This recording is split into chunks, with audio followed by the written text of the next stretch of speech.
Yeah, tonight we've got a couple of great speakers for you.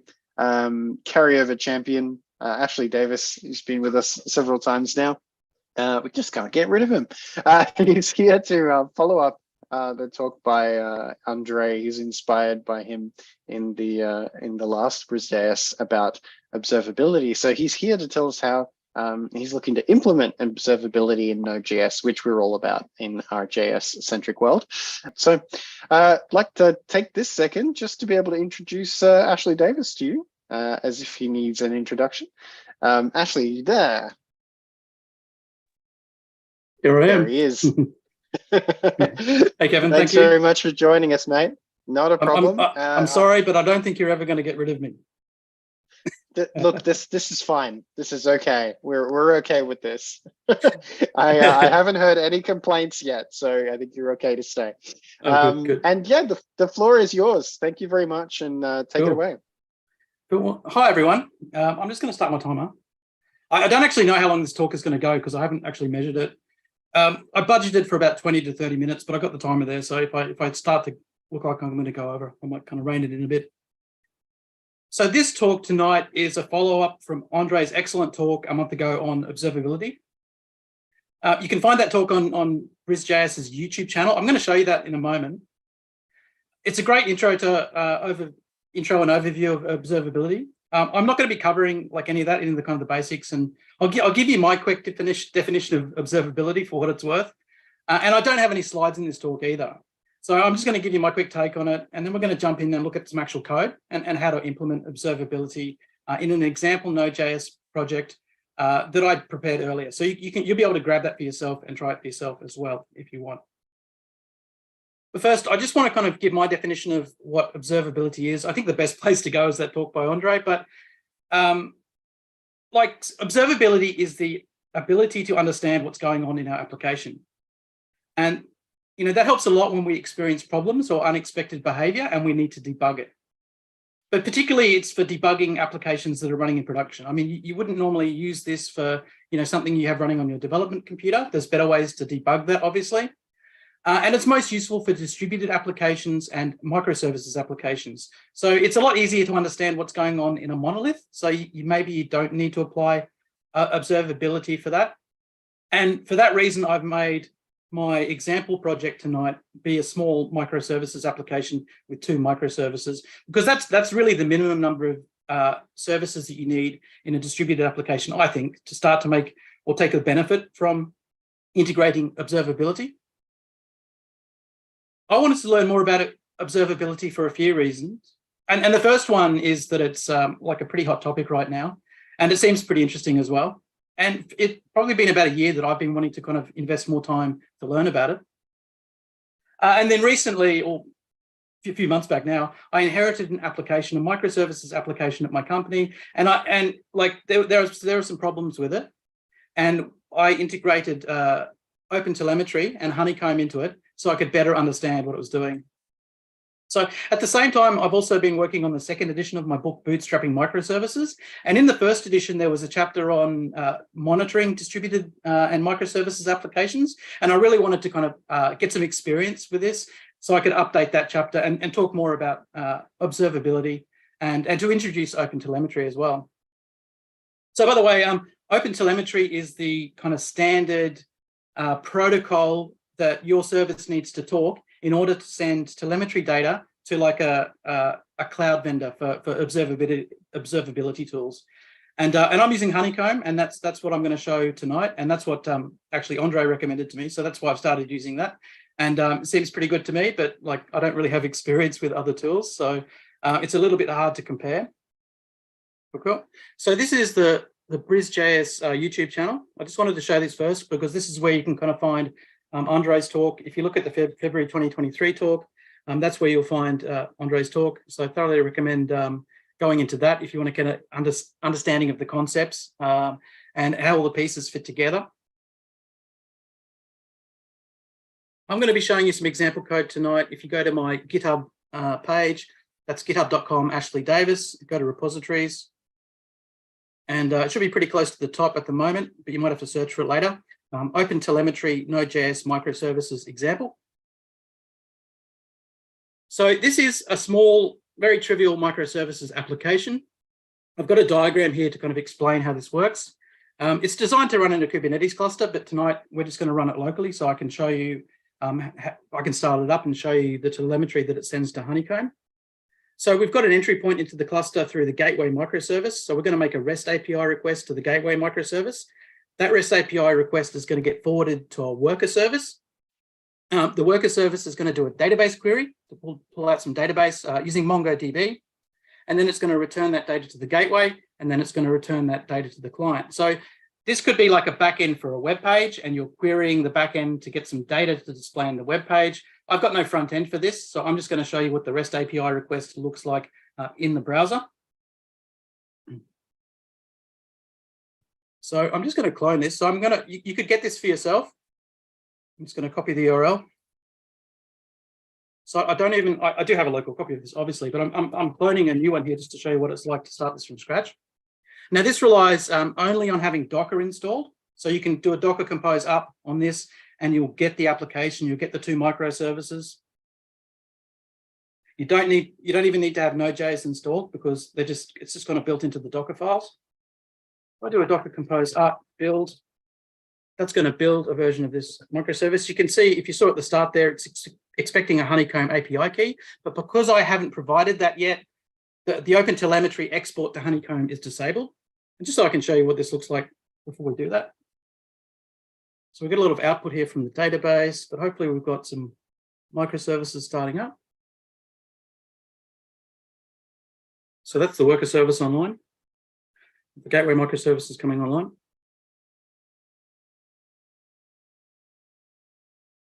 So that's online. I'm just going to open a browser window so I can show you what a REST API request to this service looks like.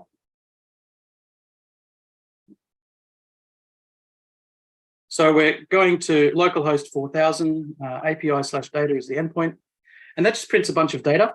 So it's rendered nicely because I've got a JSON rendering plugin installed in Chrome, that's all. So this isn't kind of a nice front end or anything like that.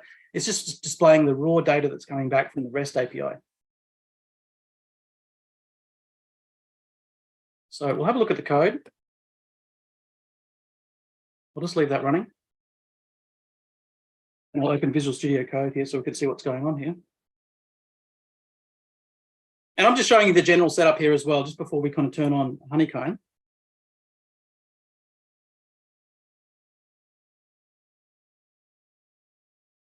Zoom in so everyone can see it. So this is a project with a Docker Compose file, and this is what basically sets up the services. And I'll show you how Honeycomb is integrated into that in a moment. We've got a gateway subdirectory, so that's where the Node.js project for the gateway lives. And we've got a worker subdirectory. And so there's another Node.js project under there that is just like a trivial example of a generic kind of worker microservice that might be inside your cluster, but not accessible from the outside. Now, again, this example is just 2 microservices, but you have to kind of try to imagine while I'm doing this that, you know, in production, this might be like 5 microservices or 10 microservices or 20. Like, it could be a real application here that we're trying to understand and debug. But this is just a trivial example. Now, if we look in the index.js file, we can see the setup for the Express framework web server here. This is the thing that we're interested in. So this is what we're hitting when we saw that endpoint and we're looking at the data in the browser. We're hitting the API/data endpoint.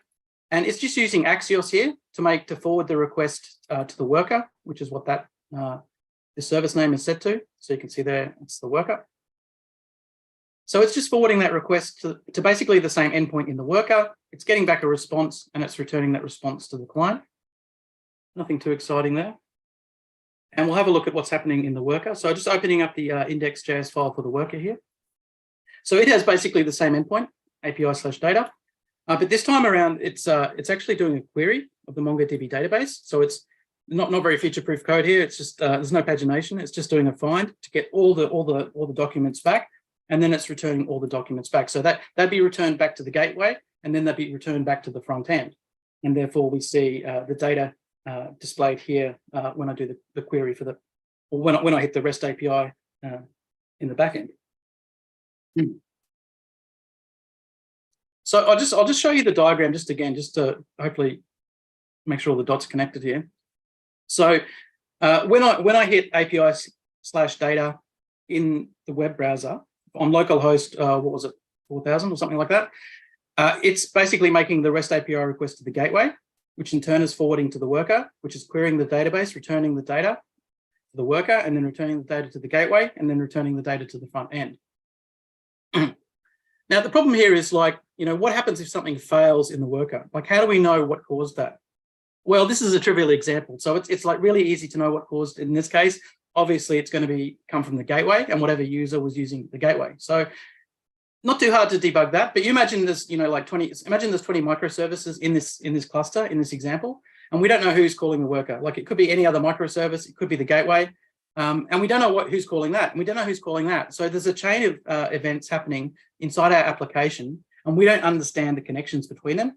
And like once we get to the worker, we probably don't even understand which user is using, is making this request, or any of the other context, or any other details around that. So, with lots of different routes in your REST API and lots of different microservices, it doesn't have to be microservices. It can be larger services. So it's just a distributed app, right? But this is where observability comes to the rescue, because we can integrate open telemetry, and the Honeycomb SDK kind of makes that a little bit easier. So that's what I'm going to be showing you tonight.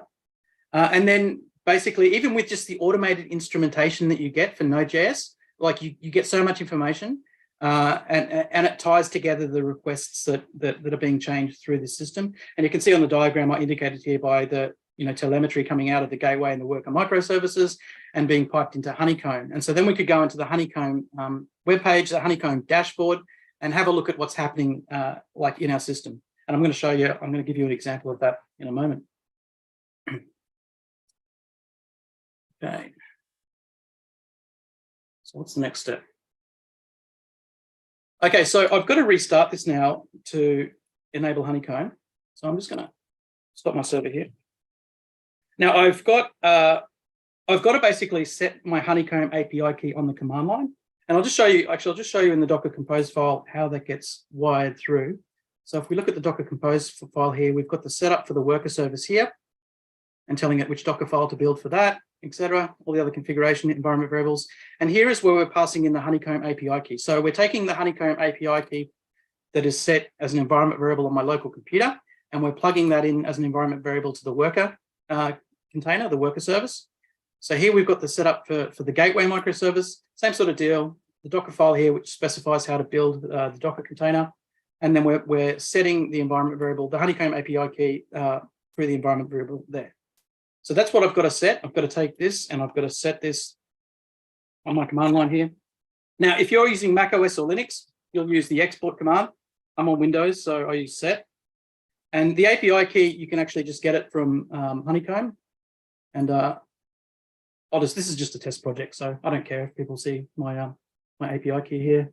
But if we go into, I guess, my account, I'm just got to remember where to find it. So I've signed up for a free Honeycomb account. I do have it written down as well to copy over, but I thought we could find it quicker than that. Yeah, there we go. That's the one. Yep. So I've got an API key here. I'm going to copy that, plug it in there. So now when I restart this, it's going to be connected and outputting this telemetry data to Honeycomb. So once this is started up again, once the gateway is online, I'm going to be able to go into the Honeycomb dashboard and have a look at what's coming out of that. Okay, so we've got our gateway online. I'm going to go back to my REST API. I'm just going to hit refresh on that a few times so I get some open telemetry data going through to Honeycomb. And let's have a look at the Honeycomb dashboard.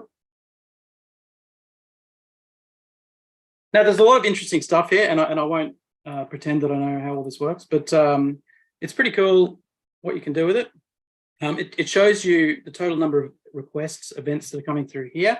And obviously, it's not very much for this example application. All these graphs would be like full of data, basically, if we were looking at a real production application with proper telemetry integrated into it. On this graph, the latency graph, we can see how slow our requests are, which is really cool. And then we've got an error rate here as well. So this was really instrumental, actually, like in my company's application.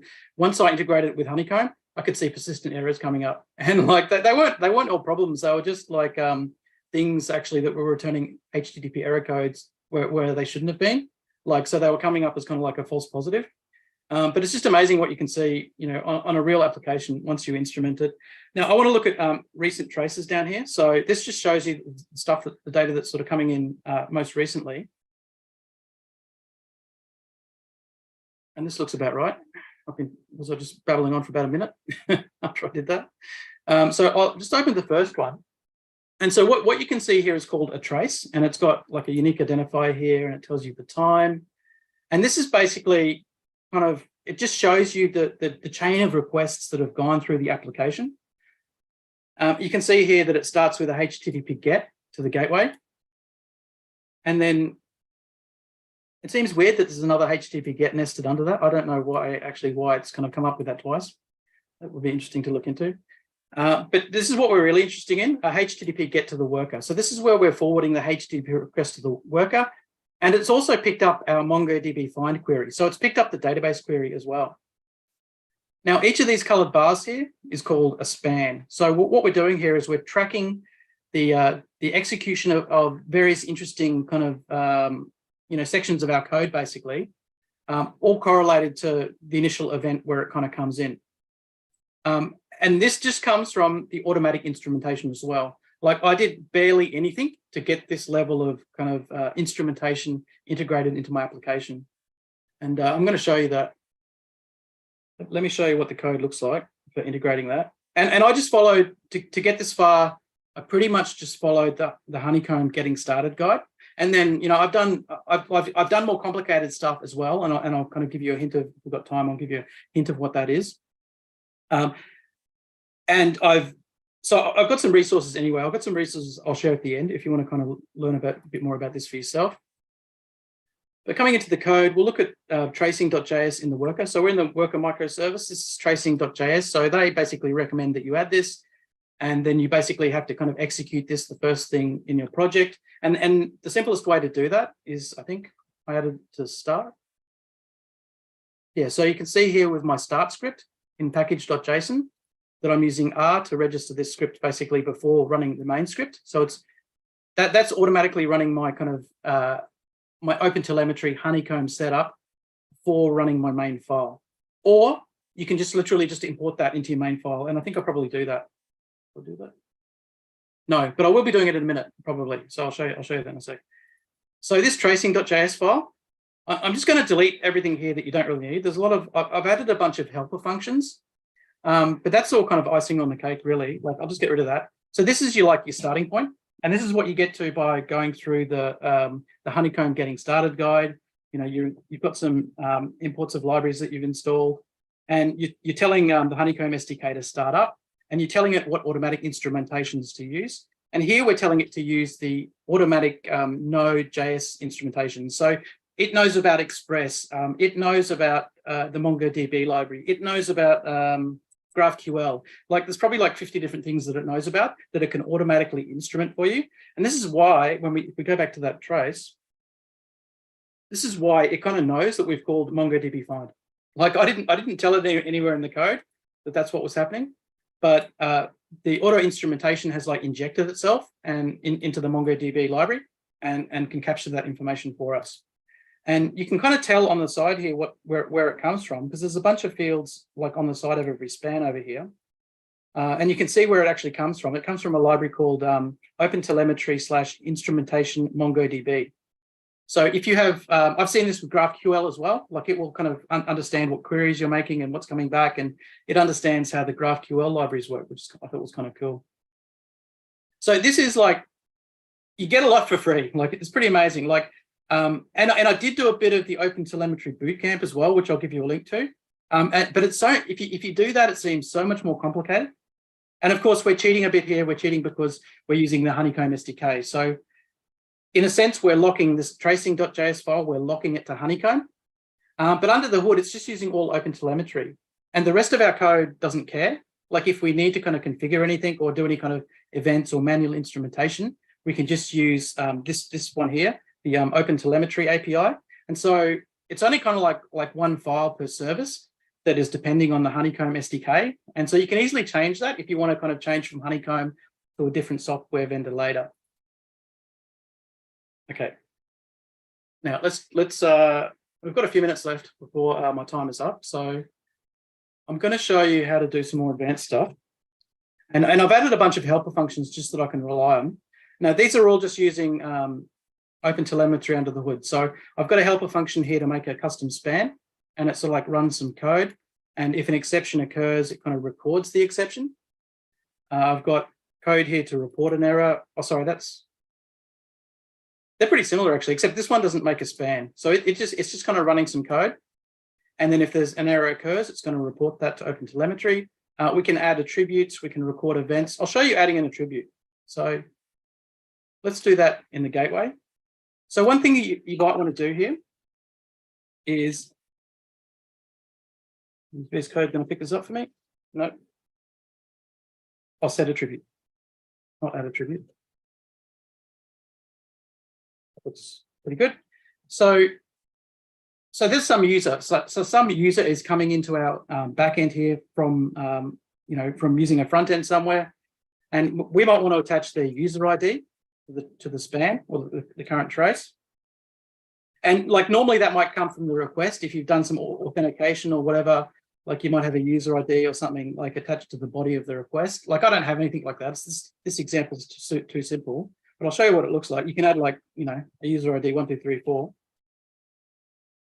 I compile that. Hopefully it's updated, and hopefully I can do a couple more requests here, and we can kind of see that attribute come through. This should be enough, hopefully. A few seconds ago. Whoop. Just refresh before I saw that. There we go. So hopefully this will have a trace with set attribute. It should be on the outermost call here. We should be seeing a user ID. There you go. So you see at the bottom there, you've got user ID 1, 2, 3, 4. So that's basically allows us to. Oh, I've lost it. There we go. So that allows us to understand what user is like throughout this entire trace. Like even if we come down here and we're looking at an error or something that happened in another service, like in the worker service, we can kind of track it back to here, and we can say, Bob was using it at that time, something like that.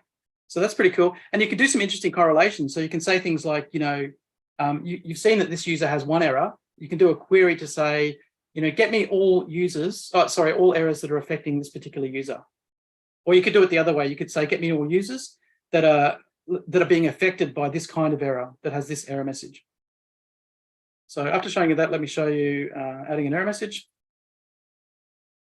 I'll do this in the worker. So what I'm going to do is I'm just going to simulate an error here.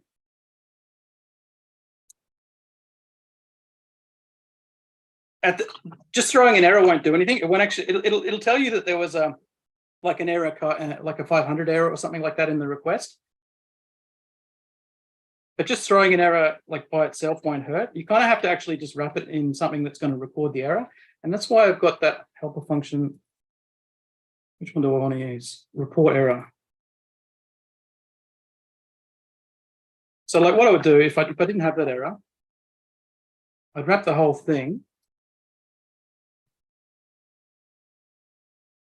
That's been an async function. So this is a little bit ugly, but I mean, it captures your errors for you and it will kind of send them. So let's say, something in the middle is throwing the error. So I've on purpose, I've put an error in there, but that could be anything, it could be like a bad connection to the database or, something like we're depending on, I don't know, something that doesn't exist. Let me refresh this so I can trigger the error. Oh, yeah. So I'm seeing the error there coming back directly because it's being caught by the Express kind of root level kind of handler there and converting it into a 500 error. So we've got that. But the actual details of the error should be being reported to Honeycomb now. Let's see if I can find that.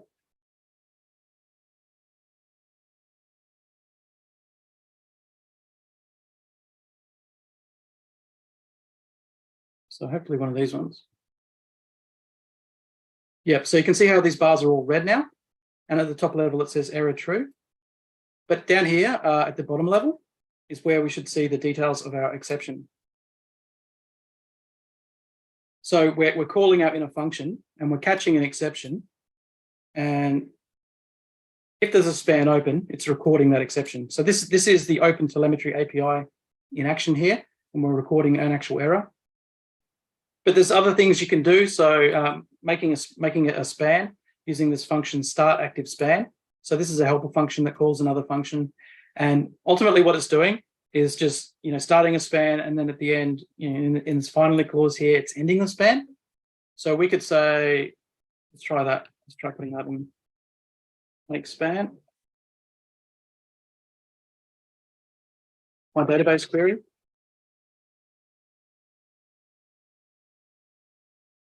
And I'll put all of that inside there. And hopefully that'll give us another span.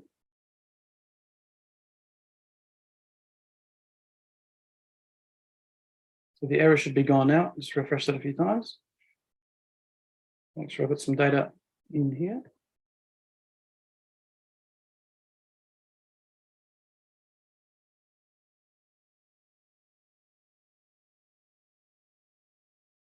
So you can see here that I've added a new span. So it's basically put timing, 15 milliseconds around this database query. I mean, it had that anyway.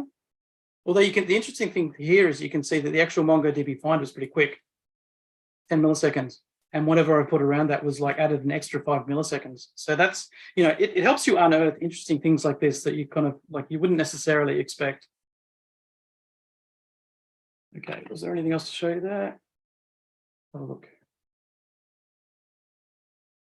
So I've shown you how to make a custom span, and you can grab the code for this yourself, boot it up using Docker Compose up build, and add your own Honeycomb API key, and you can kind of try playing around with some of this for yourself. I tried to show you reporting an error. That didn't really work. I'm not sure why. I'd have to debug that and to find out why. I don't really have time. So I think that's about it. I'm just going to show you some resources that I use to learn. And I think most of this came from Andrei as well, Andrei's talk last month. So watch that talk and you'll probably get all the same stuff. But yeah, so this is the Honeycomb Quick Start Guide. So going through this, and it tells you for different languages how to get set up. I've also set this up for Go, which is a little bit more painful than getting it set up with JavaScript. That wasn't much fun. But the fact that it worked with this auto instrumentations for Node, it just worked so quickly and so nicely. I got so much for free out of the box. That was great. And even though you here's the example, tracing.js to add.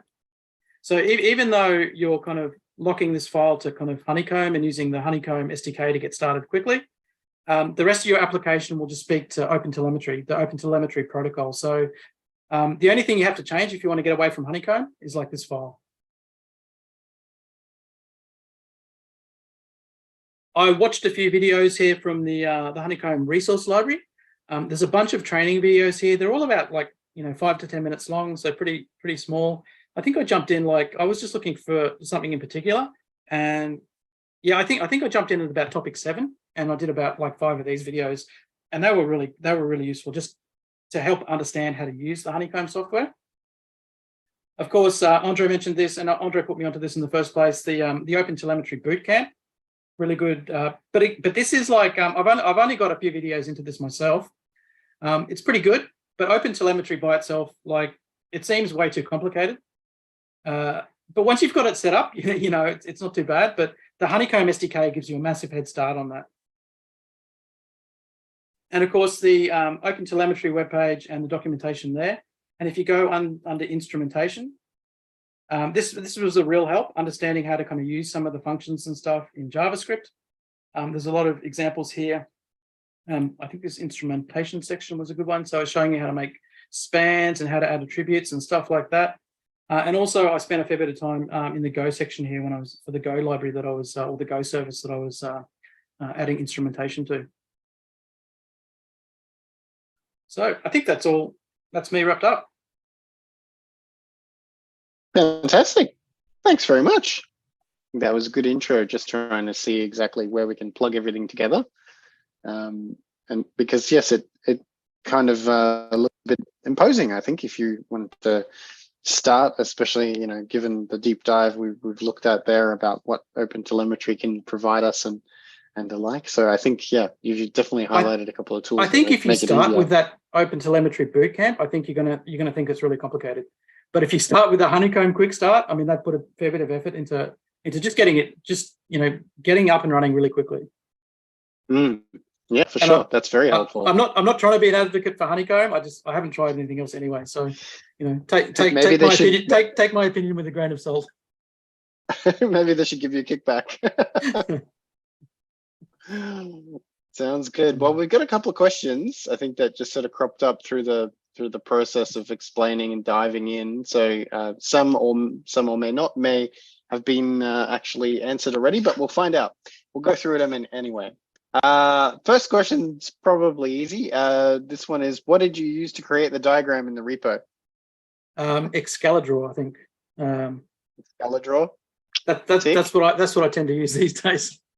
I mean, I also use Kaku and Luciddraw, like a whole bunch of things, but Excalidraw is great for just quickly kind of creating a drawing that looks hand-drawn. Yep, sounds good.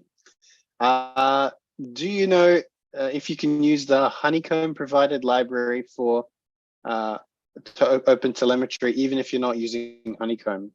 This one calls out Google Cloud Operations and other cloud vendor like AWS. I mean, it's like hard-coded to read that particular API key from the environment variable, and even if you don't have that environment variable, you've got to pass that API key through in your Honeycomb configuration. So you could look at the code. I mean, you could look at the code for the Honeycomb SDK to see what they do, and that might be a head start. If you want to use some other telemetry provider. But I would imagine that any kind of any analysis or visualization tool for this kind of thing is going to have their own quick start guide that's going to kind of help you get started. So it's probably not something that's just specific to Honeycomb. Yep, absolutely. But yeah, you can't use the Honeycomb SDK with anything else. But like it could be a good guide if you want to know what the kind of nuts and bolts of the open telemetry configuration look like. But I would say if you're gonna do that, do the open telemetry bootcamp, because that's where you learn everything all in all its glory, all the nuts and bolts. Sounds good. How do you choose where you place your span helper code? It's hard to know. Like I haven't really created any spans yet. So I've been augmenting my company's code, and I've had to. The hardest thing I had to do was like cross the bridge between JavaScript and Go. So that's automatic, like when you use the Node.js instrumentation and you're making a hop between two Node.js services. So we got that for free in that example I just showed, but you don't get that for free when you're going from JavaScript to a Go service. So you have to kind of like wire up into your request headers, or if you're using like a message bus, you have to add fields to your message payload that basically copy over like this identifier that's the ID, the GUID or the UID of the trace, and the UID of the parent span. And then when you end up in that other service, so in this case, that was a Go service, you have to create a new span. Like you have to manually create a span. This was basically, I mean, there is some automatic instrumentation for Go as well. It's just that we're using the Mosquito message broker, which didn't seem to have that. So I had to kind of, replicate or make the connection across the services through the message bus kind of manually. And that's the only place that I've actually manually created a span, apart from when I was just fiddling around and playing with it and learning how to do it. So I had to do it there for that. But in other cases, I haven't really felt the need for it yet. But I have been on a process of going through all our code and like adding events to understand what's happening, and trying to make sure all the exceptions are logged, so that when an error does happen, we get as much details as we can about that. But I mean, I would use you just use it to add understanding, add context around things. So if you've got a particular kind of sort of almost like a sub process, like within the request that you want to understand, then just wrap it in a span. You'll get how long that took, where it is in relation to other things that are going on, after it, before it, above it, underneath it, that kind of thing. So it can be really helpful if you just want to understand, like, where a bit of code is going to happening in the context of the bigger request. Mm-hmm. Excellent. Absolutely. Makes a lot of sense. I think it's down to the pattern you're going to apply to your own code. Yeah, I mean, the automated instrumentation is great, but you do have to to make it really useful, you do have to do like a lot of work. And like typically if you're doing this in like a legacy application, you're not just going to go across like every line of code and kind of, augment it or whatever, instrument it or whatever. You have to really target where the problems are. So in our case, we have particular problems that we want to solve.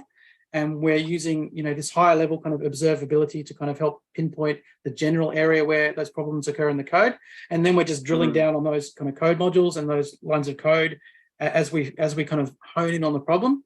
And we're basically, we're going in there and we're putting the extra augmentation in terms of attributes and errors and stuff like that. So you can't just take a legacy application overnight and make observability useful.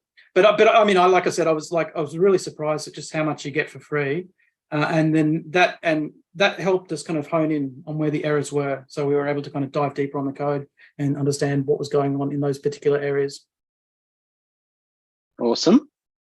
The next one on the list was: are there data sanitization concerns here? Are there methods to squash how much customer confidential data there might be in messages or data passed? I guess it's like squashing the logs. That's a real concern, and I think you just have to be happy yourself that the automated instrumentation isn't doing any of that. I mean, it's not randomly taking bodies of requests and pushing them to Honeycomb, or it's not taking random headers and pushing them to Honeycomb. Like all that kind of sensitive stuff, you have to make a decision yourself to add that, and that's where you have to be really careful, I think, because I don't think the automated instrumentation is going to push any of your sensitive data to Honeycomb. Like that would be a real problem if it did. And you still have to look out for that just in case, but I don't think it's going to do that. But you just have to be careful kind of when you're adding an attribute like a user ID, you don't want to add a user password or something like that, right? That's an obvious no-no. But any kind of customer sensitive data, you just don't want going into Honeycomb. So you just have to be careful. It's something you do while you're instrumenting your code, and just watch out for doing that kind of thing. Absolutely. Because I mean, Open telemetry and Honeycomb, they don't have any logic at all to kind of restrict that or to kind of redact, values. It has no idea what a sensitive value is. So you just have to look after that yourself. Yeah, for sure. Sounds good. I mean, you've got to sanitize logs anyway. Those kinds of things are very common. Yep. So there's a bit of confusion around the error wrapper, I think. This one says your error wrapper, does that only report if it happens to have the error thrown, or does it catch everything inside that call from the call stack? I think they were looking at that error wrapper you had. Yeah. Any runtime exception that gets thrown, whether you've thrown it, I tried to do that as a demonstration, but any kind of exception from a library underneath that's thrown, and it's set up to be async aware as well. So it's catching errors for promises that are rejected as well. And that's just the way that I've set it up. So you can kind of, if you make your own helper function like that, you kind of set it up any way you want. But yeah, it should be capturing every exception that's happening, and then rethrowing it to whatever the next higher level is to deal with that, which could be in the case there, it was Express. Express had kind of like a wrapper around my route handler that was catching errors and doing a 500 request. So that could be enough. That can be enough for you to know that an error is happening in a request, and for that information to get reported to Honeycomb. But to actually add an exception, you have to catch it and add it to the telemetry system, add it to open telemetry that way. There's another one here. Is there something in the toolkit for exporting open telemetry's metrics nicely as well? Got traces, but then there's metrics. I think so, but I have not looked into that at all. So yeah, I can't answer that. Sorry. No problem. Well, someone from our audience can jump in.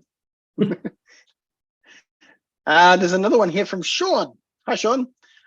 We've got how does Honeycomb compare to open source self-hosted alternatives like Signos? I haven't heard of that one. But if you do the OpenTelemetry bootcamp, they show you how to use open source tools instead of Honeycomb. So I mean that's a good place to go to learn about what the free alternatives are. So yeah, all I can do is suggest that you have a look at that. Nice. There's another one here. How do front ends participate in the flow of a span?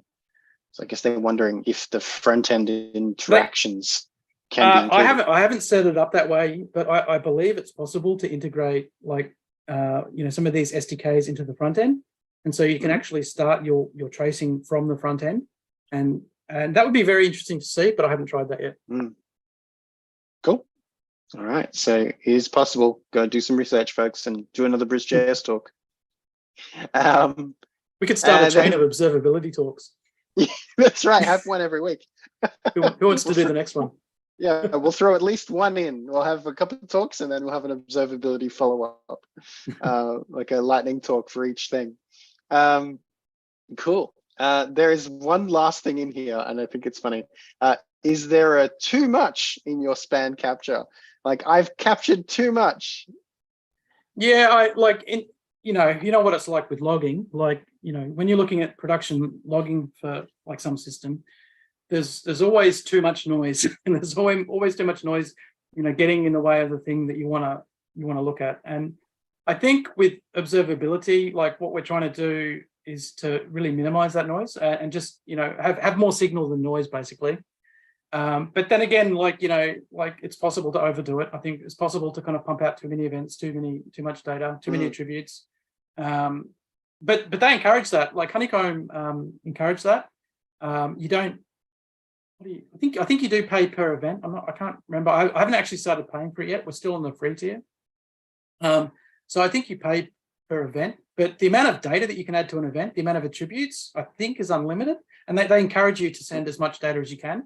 And so you've got this kind of like, they call it like, I think high cardinality, like this kind of multi-dimensional like logging, basically. So you've got all this context around each event and each error, and a lot of information you can search on. And it's also they've got this thing called Bubble Up, which I haven't really got into yet, but it shows you like this whole page of like correlations between attributes, so you can help identify like when there's a problem happening, or maybe like slow performance or something like that. You can easily see the common bits of data, like whether it's a particular user, whether it's a particular region, whether it's a particular like node in your cluster or something like that. Like there's all this information that can be used to correlate problems to find out what sort of spectrum the problem is on. Awesome. Yeah, no, that'd be very helpful. I think as you're going through it, you need to try and identify all those bits and pieces. It's you need to be able to try and make sure that you've captured enough to try and diagnose it in the moment then as well. Otherwise you're seeing then again, we need to add this to our scope so that we can understand what's actually happened to that particular event. So yeah, trying to catch some of those things and being able to provide that observability that we need is pretty important. So that's fantastic. Thank you so much for diving into that. That's cool. Really appreciate that. I think everyone else does too. I'll make all the resources available and a link to the code later as well, for anyone who wants to try it out for themselves later. Awesome. Sounds great. And yeah, everyone, if you get into it and you discover some new bits and pieces, that's your future BrisJS talk. We'll see you here soon. I'm looking forward to that next talk. There you go. Excellent. Thank you very much.